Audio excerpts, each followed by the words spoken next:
Aujourd'hui, maman est morte, ou peut-être hier, je ne sais pas. Dès les premières lignes, Camus fracture les conventions. Pas de pathos, pas de lamentation, juste un constat, nu, sec et implacable. Cette économie de mots, cette distance glaciale, c'est l'essence du style camusien. Une écriture sans artifice qui dépeint l'homme dans sa vérité, cru, perdu, seul et pourtant intensément vivant. L'étranger d'Albert Camus est un roman en 2 actes. Dans la première partie, Meursault, employé de bureau sans ambition, apprend la mort de sa mère, pensionnaire d'un hospice.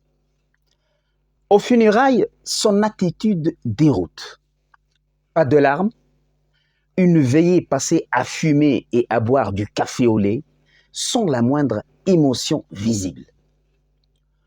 De retour à Alger, Meursault reprend sa routine, baignade, retrouvailles avec Marie, une ancienne collègue, une proximité douteuse avec Raymond, un homme aux mœurs troubles, l'entraîne dans une sombre affaire de vengeance, impliquant la maîtresse arabe de ce dernier. Sur une plage, il croise le frère de cette femme, accompagné d'un groupe d'Arabes. Les regards se durcissent, l'altercation éclate. Puis vient la scène fatidique. Meursault avance seul, sous un soleil de plomb, désorienté. La lumière le frappe comme une lame, brûlante, aveuglante. Son corps alourdi par la chaleur cherche désespérément un refuge.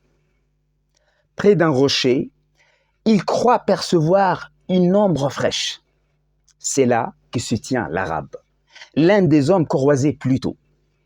L'homme sort lentement un couteau, un éclat métallique, une brûlure aux yeux, le vertige. Aveuglé, étourdi, Meursault ne distingue plus rien.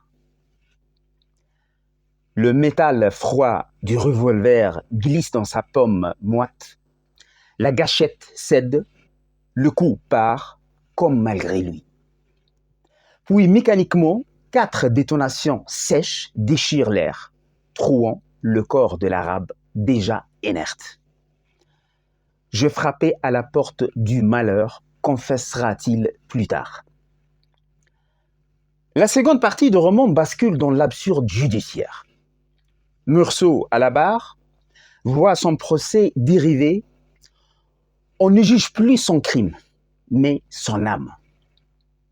Étranger à une société fondée sur les apparences, il refuse les faux-semblants. Ni larmes de convenance, ni regrets fabriqués. Cette honnêteté nue devient un scandale. Dans un monde où le mensonge est la norme de la sensibilité, la vérité choque. L'avocat général le présente comme un monstre d'insensibilité, dangereux pour la société. Condamné à mort, Meursault rejette même les consolations de l'aumônier, non par simple révolte, mais comme l'ultime affirmation de sa liberté. Dans son épiphanie finale, il embrasse l'absurde avec une joie tragique. L'étranger ne console pas, il dérange, il interroge. À travers Meursault, Camus pose une question brûlante.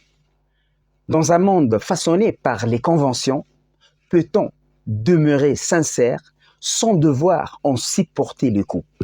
Merci pour votre attention.